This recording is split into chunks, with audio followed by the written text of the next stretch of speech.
Hi guys, welcome to the IAS manual. मेरा नाम है अनाहत कलसी। अब तक तो मेरा नाम याद हो ही गया होगा आपको। हम बायोलॉजी पढ़ रहे हैं। आज करने वाले हैं 5 minute revision on eyes related diseases.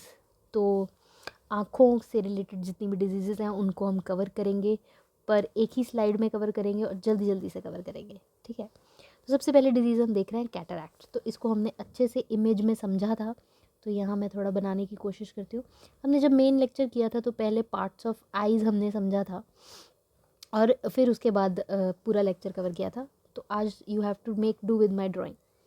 तो देखो, ये जो है, ये जो होता है, ये होता है आपका आइरिस। अब मान लो किसी का आइरिस है ब्लू, ठीक है, तो इसको हमने बना दिया ब्लू। फिर जो ये आपको ब्लैक ओपनिंग नज़र आती है, इसको ब्लैक कर लेते हैं। ये होता है आपका प्यूपिल।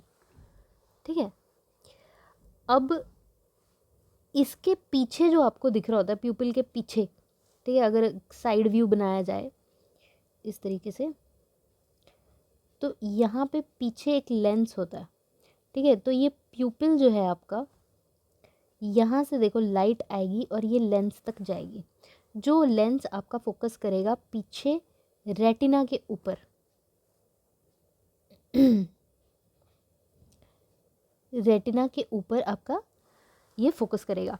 ठीक है, तो उसमें क्या हो जाता है, कैटरैक्ट में जो लेंस है वो ओपेक हो जाता है और विजिबिलिटी आपकी कम हो जाती है। तो कैटरैक्ट के लिए फिर ट्रीटमेंट कराना पड़ता है। दूसरी हम देख रहे हैं एस्टिग्मेटिज्म। तो इसमें क्या होता है कि प्रॉपरली कर्व्ड शेप नहीं रहती, या तो लेंस की या फिर यहाँ जो सबसे वो थिन वाली लेयर, क्लियर सी एक लेयर होती है ना, ट्रांसपेरेंट लेयर, कॉर्निया, उसकी जो है कर्व्ड शेप नहीं रहती, तो ब्लर्ड विजन कॉज होता है उसकी वजह से। ठीक है, हमने अच्छे से इसे इमेज से भी समझा था, तो अगर क्लैरिटी ना हो तो आप डिटेल वाला लेक्चर देख सकते हैं। अब हम कर रहे हैं मायोपिया और हाइपरमेट्रोपिया। तो मैंने आपको कैसे याद कराया था, ये एक बारी फिर से हम पढ़ते हैं, इसको रिकैप करते हैं। तो मायोपिया छोटा वर्ड है, ठीक है, तो शॉर्ट साइटेडनेस इसका दूसरा नाम है। अब इसी से हम सब कुछ बना लेंगे। मायोपिया छोटा वर्ड है, शॉर्ट साइटेडनेस यानी कि आपको पास की जो चीज़ें हैं वो दिख रही हैं। ठीक है, nearby objects are clear. तो नियर बाय क्लियर हैं तो दूर वाले जो हैं वो ब्लरी होंगे। Distant objects are blurry. ठीक है, अब देखो ये आपका देखो अब क्या हो रहा है, आपको क्या क्लियर नहीं दिख रहा मायोपिया में, डिस्टेंट ऑब्जेक्ट्स। तो जब दूर से लाइट आ रही होती है तो जनरली पैरेलल आती है, जनरली क्या पैरेलल ही आती है। ठीक है, तो ये हमारा प्यूपिल है, यहाँ ये हमारी आँख है। ठीक है, यहाँ पीछे हमारा रेटिना है, तो यहाँ कहीं हमारा रेटिना है। अब जब ये रेज आ रही हैं, ठीक है, और ये रेज हमारा अंदर जो लेंस है वो उनको फोकस करेगा, तो क्या हो रहा है कि इतनी दूर से आ रही है कि पहले ही बन जा रही है इमेज, पहले ही फोकल पॉइंट आ जा रहा है, रेटिना तक पहुंच ही नहीं रहा। तो रेटिना आपका यहाँ है और इमेज आपकी पहले ही बन जा रही है, यानी कि फोकल पॉइंट पहले ही गिर जा रहा है। ठीक है, क्योंकि दूर से ऑब्जेक्ट से रेज आ रही हैं, तो फोकल पॉइंट कहाँ हो गया, फ्रंट ऑफ रेटिना में। अब देखो दो तरीके के लेंस होते हैं, कनकेव लेंस और कन्वेक्स लेंस। जब आपकी जो रेज हैं पहले मीट कर जा रही हैं and you want to diverge them a little bit, ताकि वो आगे जाके गिरें, आगे जाके ज्वाइन करें और इमेज बनाएं, तो डाइवर्जिंग लेंस यूज़ करना पड़ेगा आपको। तो डाइवर्जिंग लेंस कौन सा होता है आपका, कॉनकेव लेंस होता है। ठीक है, तो एक चीज़ से कि मायोपिया छोटा वर्ड है, हम उसके रिलेटेड सारी चीज़ें निकाल सकते हैं। सिमिलरली हाइपरमेट्रोपिया में तो ये बड़ा वाला वर्ड है, यानी कि लॉन्ग साइटेडनेस, यानी कि आपको दूर की चीज़ें यानी कि डिस्टेंट ऑब्जेक्ट्स क्लियर नज़र आ रहे हैं, तो नियर बाय जो ऑब्जेक्ट्स हैं वो ब्लरी हैं, तो मतलब पास की चीज़ नहीं दिख रही है आपको। तो अब पास की चीज़ के लिए लेंस और ये सब समझ लेते हैं। तो ये अगेन आपका ब्लैक से बनाता है। तो ये आपका प्यूपिल हो गया, पीछे आपका लेंस है, यहाँ आपका आई का रेटिना है। ठीक है, ये आपकी रेज आ रही हैं।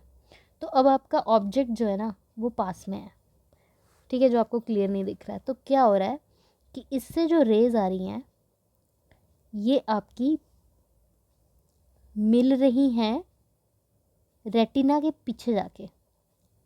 ठीक है, तो टेक्निकली एग्जैक्ट नहीं है ये, पर यू गेट द आइडिया। और पीछे फोकल पॉइंट बन रहा है, तो फोकल पॉइंट कहाँ है आपका? Behind retina. तो अब देखो बहुत जो है आगे जाके ये कन्वर्ज की हैं, ठीक है, तो हमें इसको पहले ही, इन रेज को पहले ही मिलवा देना है, यानी कि जो लेंस है it has to be a converging lens, ठीक है। तो कन्वर्जिंग लेंस कौन सा होता है आपका? कन्वेक्स लेंस, ठीक है। ये आपने सारे क्वेश्चन इसके आंसर कर लिए, आगे चलते हैं। येलो स्पॉट और ब्लाइंड स्पॉट के ऊपर क्वेश्चन आया हुआ था पीसीएस, यूपी पीसीएस में। तो ये क्या होते हैं? They are areas found in the retina. Yellow spot से, स्पॉट जो होता है रेटिना के ऊपर एक एक्चुअल स्पॉट है, ठीक है, ऐसे करके ये येलो स्पॉट है, यहाँ कहीं आपका ऑप्टिक नर्व के पास जो है ब्लाइंड स्पॉट होता है। तो येलो स्पॉट पे सबसे बढ़िया इमेज बनती है, ब्लाइंड स्पॉट पे कोई इमेज नहीं बनती, ठीक है। कुछ और डिजीजेस देख लेते हैं, जैसे आपका ब्लाइंडनेस और नाइट ब्लाइंडनेस। तो ये आपकी विटामिन ए डेफिशिएंसी से होती है। ब्लाइंडनेस में कंप्लीट लॉस ऑफ विजन हो जाता है, नाइट ब्लाइंडनेस में रात को दिखाई नहीं देता। फिर होता है ज़ीरोथैल्मिया, तो आपकी जो आँख का कॉर्निया होता है, तो I will try to draw another eye. तो ये तो हमारा आइरिस था, जो ये वाला पार्ट है ना, वाइट पार्ट, ये आपका कॉर्निया है। तो कॉर्निया में ड्राइनेस होने की वजह से, जो कि विटामिन ए डेफिशिएंसी की वजह से होती है, ज़ीरोथैल्मिया हो जाता है, ठीक है। इसके ऊपर आ जाता है क्वेश्चन। नेक्स्ट है आपका कंजक्टिवाइटिस और पिंक आई। तो गुलाबी आंखें, ये तो देख के स्कैरी हो जाना चाहिए क्योंकि बहुत कंटेजियस होती है ये। तो बेसिकली इसमें क्या होता है कि कंजक्टिवा जो होता है, जो मैंने आपको इमेज में अच्छे से समझाया था, अभी यहाँ पे ड्रॉ करना is not possible for me. तो कंजक्टिवा में इन्फ्लेमेशन हो जाता है इन्फेक्शन की वजह से। इन्फेक्शन हो सकता है, एलर्जी हो सकता है, तो ये काफ़ी कंटेजियस होता है, ठीक है। फिर एक ही क्वेश्चन आता है कि eye is the most sensitive to which colour. तो इसका जवाब है येलो और ग्रीन। तो येलो और ग्रीन हमको ज़्यादा sensitive, we have more sensitive eyes to these colours, ठीक है। तो यहाँ पे हमारा क्विक रिविजन वाला लेक्चर ख़त्म होता है।